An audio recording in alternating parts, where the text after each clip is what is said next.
Tudo bem? E o militar, o testamento militar, que o código fala que pode ser feito por membros das Forças Armadas em campanha, né, em guerra, em praça sitiada.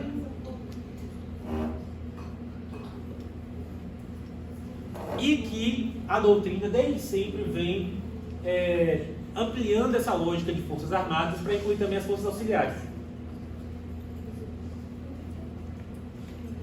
Então, por exemplo, policiais militares e bombeiros, em tese, também podem fazer o testamento militar.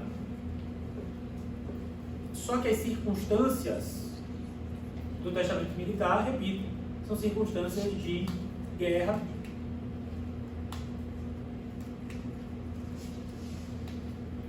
E, embora vocês encontrem vários autores dizendo que, em caso de desastres naturais, por exemplo, então, todo mundo lembra o que aconteceu algumas semanas atrás no litoral de São Paulo, né? Aquelas inundações e tal. Aí você tem, sei lá, o bombeiro que está ajudando no resgate, aí tem um deslizamento, eles ficam isolados, aguardando o retorno. Em tese, a doutrina diz que esse sujeito poderia fazer testamento militar nessas circunstâncias também. Não precisa estar necessariamente em guerra, pode ser em circunstâncias de desastre e tudo mais.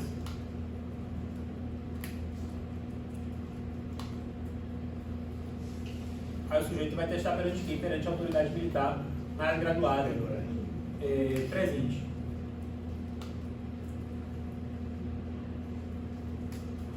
E se o sujeito tiver ferido, o código fala, ferido em combate, a gente entende ferido de modo amplo, ele pode testar verbalmente. É a única hipótese de testamento verbal do direito brasileiro. Que a gente dá o nome de testamento do culpativo. Hã? Não, mas o que acontece?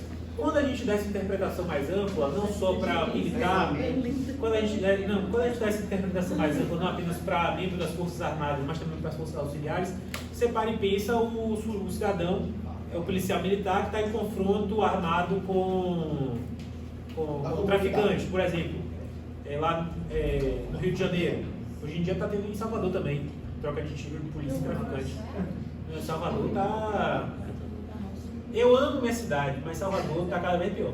Eu fui para Salvador recentemente, eu vou voltar em breve, mas da última vez que eu fui, eu fiquei tão triste, com o coração partindo em um pedaço. Salvador está horroroso.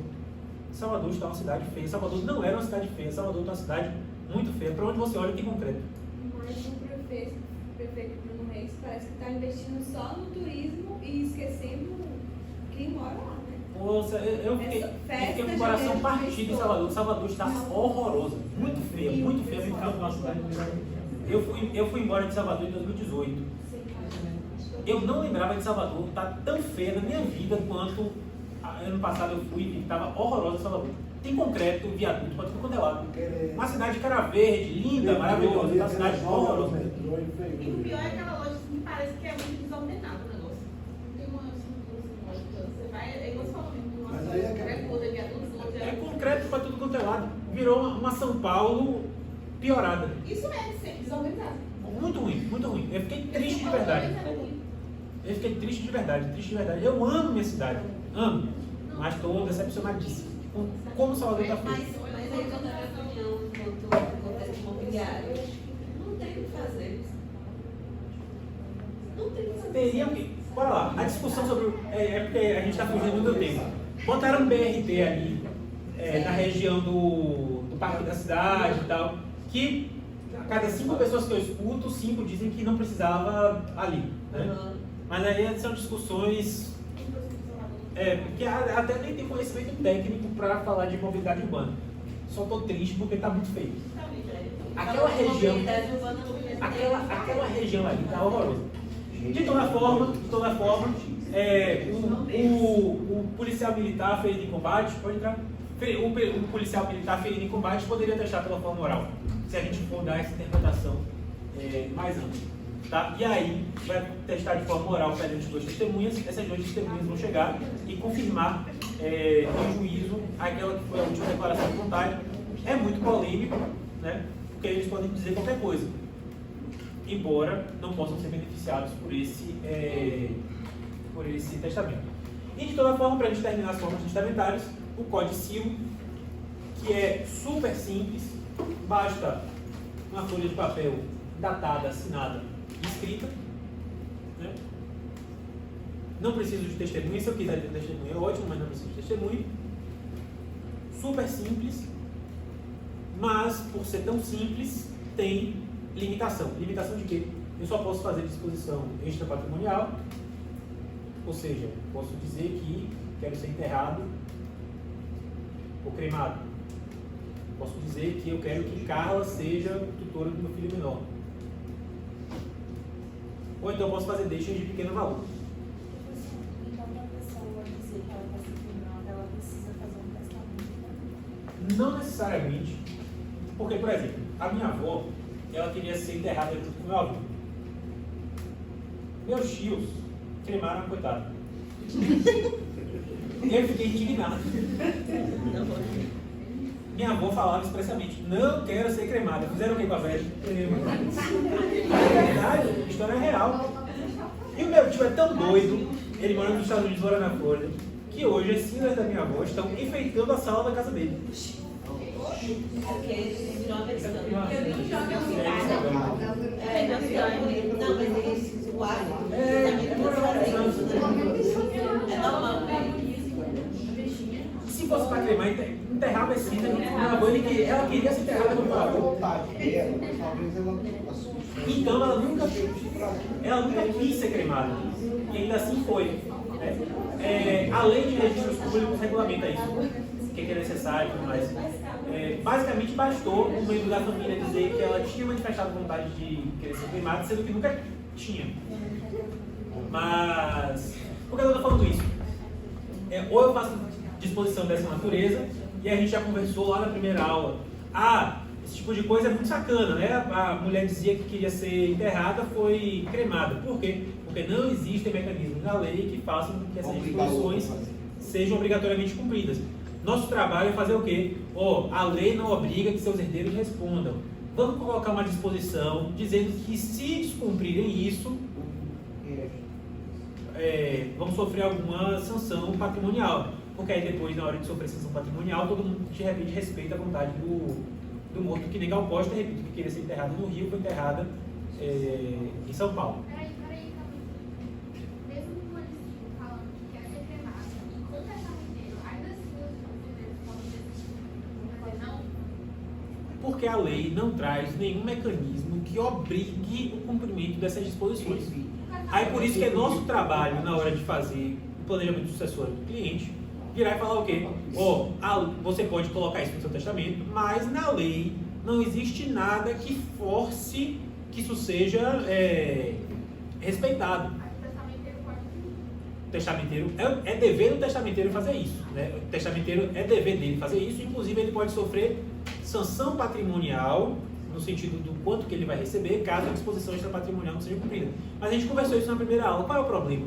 O problema é que normalmente o testamento não designa um testamenteiro, o que significa dizer que o testamenteiro vai ser alguém da família que vai herdar, e herdando não recebe dinheiro. Né? Então o problema todo é esse. O problema é a gente tem que bolar soluções para que essas disposições patrimoniais sejam cumpridas. E o Código Civil pode trazer, além dessas disposições patrimoniais, pode trazer também deixas de pequeno valor. O que são deixas de pequeno valor? E aí é aquela coisa, a lei não fala o que é pequeno valor.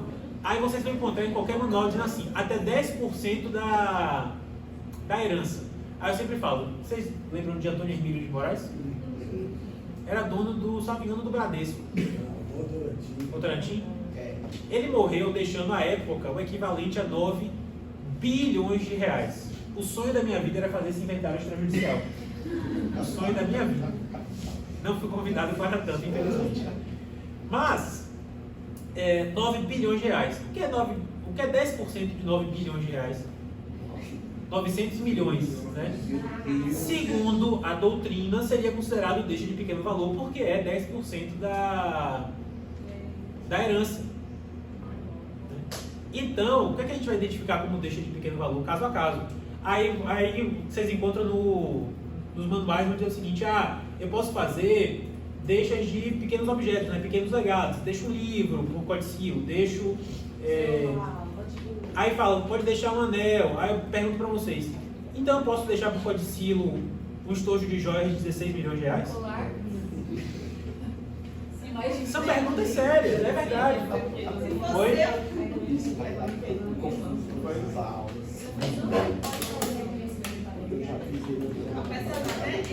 O que é que fala?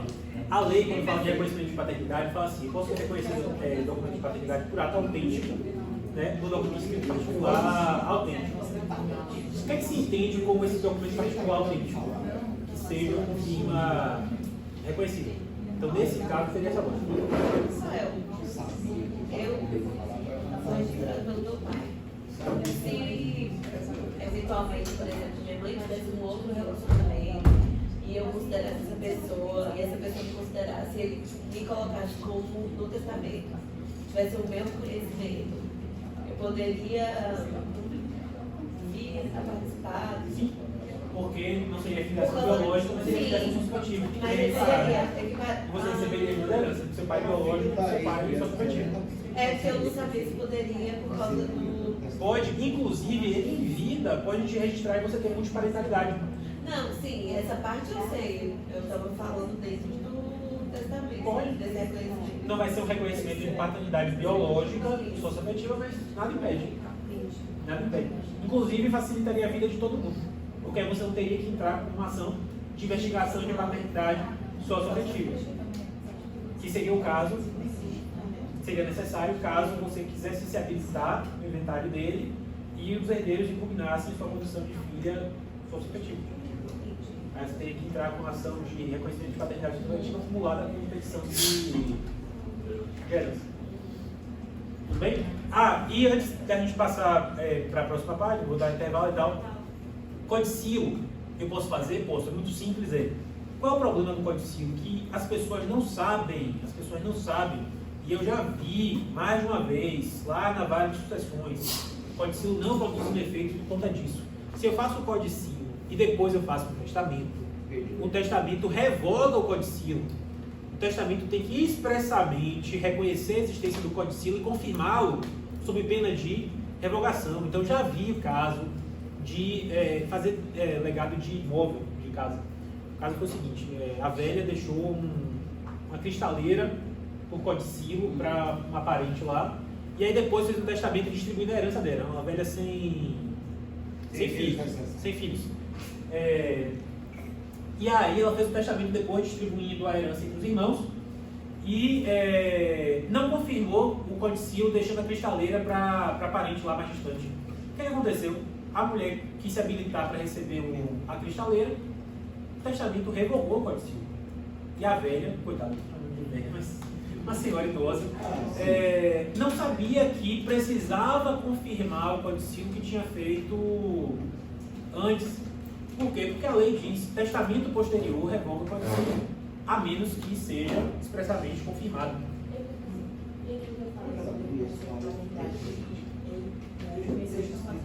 Reconhecimento é irrevogado. E nesse caso também não ia revogar se tivesse reconhecimento no codicilo. Porque justamente o reconhecimento é irrevogado. Tudo bem? Beleza? Só para a gente finalizar a questão das formalidades, a gente conversou que tem várias formalidades, né? Por que eu preciso conhecê-las e cumpri-las cuidadosamente? Porque a lei traz lá que vício formal é causa de nulidade.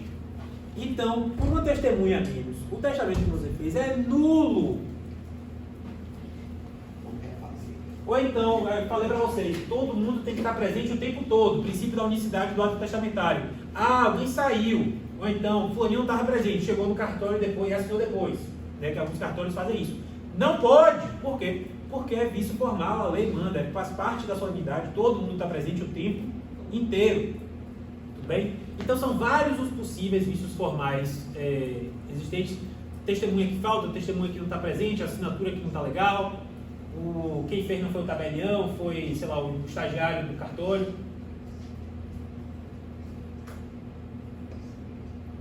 Isso tudo gera nulidade do testamento. Tudo bem? E aí, há muitos anos, já se criticava o fato de que, em matéria testamentária, a forma acabou se tornando mais importante do que o conteúdo. Essa fixação, esse fetiche da lei pela forma testamentária acabava sacrificando o conteúdo. E aqui a gente está falando de uma situação gravíssima. Por quê? Porque quando eu tenho vício de forma em um contrato, o contrato é nulo também. Vício de forma gera nulidade de qualquer negócio jurídico. Vício de forma gera nulidade. Mas se eu faço um contrato nulo, mas eu quero a produção daqueles efeitos, e meu contrato é nulo por vício de forma, basta fazer o quê? Contratar de novo com a forma correta. Concorda comigo? Qual é o problema? Se você declara um testamento nulo por vício de forma, infelizmente não tem como o testador se levantar do túmulo para fazer um novo testamento com a forma correta. Então aqui a gente está falando de uma situação muito peculiar, no sentido de que é um vício de forma que não pode ser consertado pela prática de um novo ato jurídico com a forma consertada. Tudo bem? É por isso que se desenvolveu uma tentativa da doutrina que foi abraçada pelo judiciário, que começou com esse princípio. Vocês vão se lembrar disso aqui sempre. Favor testamente. O que é que significa favor testamente? Significa, na dúvida, prevalece o testamento. Tá? Então, sempre que vocês estiverem litigando em relação de validade de testamento, não só em relação à formalidade, mas, por exemplo, a capacidade do testador, ou outras circunstâncias, erro do testador, enfim, que a gente vai conversar sobre isso também. Sempre que vocês estiverem litigando sobre validade de testamento, lembrem-se, utilizem a seu favor o princípio do favor testamento. O que significa isso? Na dúvida, não está muito claro o que foi que aconteceu, prevalece o testamento, tudo bem? Desse princípio surgiu bora lá. Surgiu há muito tempo nos países de comum law, e o Superior Tribunal de Justiça, sem dar esse nome específico, adota a razão por trás dela, que é a ideia de substantial compliance. O que é que significa isso? Vocês lembram de obrigações, a lógica da substantial performance?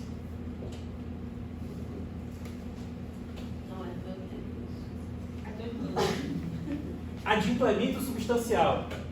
Aí vocês se lembram de adimplemento substancial? O que é que significa? Significa que se eu cumprir quase todo o contrato, descumprir uma parte mínima, não cabe a resolução daquele contrato, que seria um direito do credor insatisfeito, né? A lei dá ao credor insatisfeito o direito de pedir a resolução do contrato, mas não nos casos em que há o adimplemento substancial, ou seja, em que o inadimplemento é mínimo. Então, nesse caso, não cabe a resolução, o credor insatisfeito vai ter que buscar as próprias formas de satisfazer o seu crédito sem pedir a resolução do contrato, tudo bem?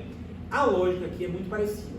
Se o descumprimento da formalidade for um descumprimento mínimo, ou seja, se o vício de solenidade é um vício considerado menos grave, embora se admita que houve o vício, ainda assim o testamento vai prevalecer.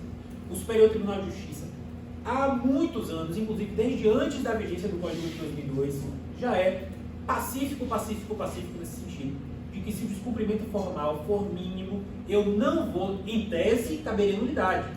A lei não faz diferença, a lei fria não faz diferença entre vício grave e vício leve, né, e vício menos grave.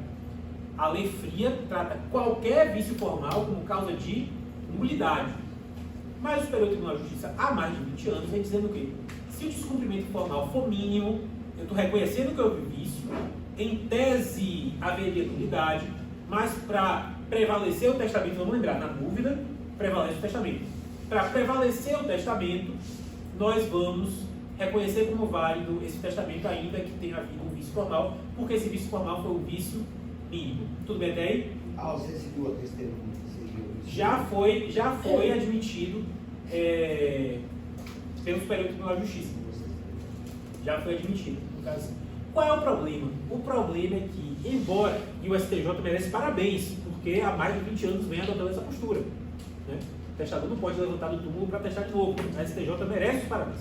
Qual é o problema? O problema é que você identificar o que é vício mínimo, o que é vício grave, é puro casuísmo, o que significa dizer que busquem o máximo possível respeitar as formalidades testamentárias, porque pode ser que o vício que houve naquele caso, por exemplo, o testamento ficar no tabelionato e a testemunha assinar depois sem estar presente no ato, pode ser que bata lá no STJ e diga esse vício não é mínimo, esse vício é grave e, portanto, o testamento não vai convalescer.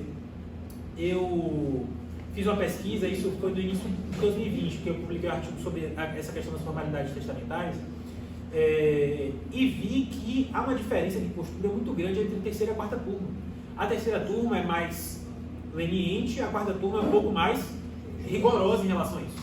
E, às vezes, dentro do próprio caso, você vê o relator dizendo que o vício é menos grave, mas um ministro abrir divergência dizendo não, esse vício é grave, portanto não merece prevalecer. Ou seja, é uma análise muito caso a caso, o que é ruim, por um lado. Por quê? O STJ merece os parabéns por flexibilizar esse formalismo? Merece. Mas não dá critério, não dá parâmetro nenhum para a gente ter a noção do que é um vício grave ou do que não é um vício grave. Então eu já contei aqui para vocês uma história que, inclusive, salvo engano, foi a ministra Nancy que relatora votou para dizer que o vício não era grave. Alguém abriu a divergência e acabou sendo reconhecido como vício grave e não confirmado. Um testador que estava hospitalizado, não tinha como assinar, tinha que pedir o movimento das mãos, alguma coisa assim, e houve, tudo isso ficou consignado na cédula testamentária, houve o atestado da equipe médica dizendo que o cara estava, embora impossibilitado de assinar, estava em pleno gozo das faculdades mentais, o cara colocou a digital, e aí o STJ falou, o cidadão não era analfabeto, o cidadão sabia ler e escrever, sabia assinar o próprio nome. A digital por si só não é suficiente,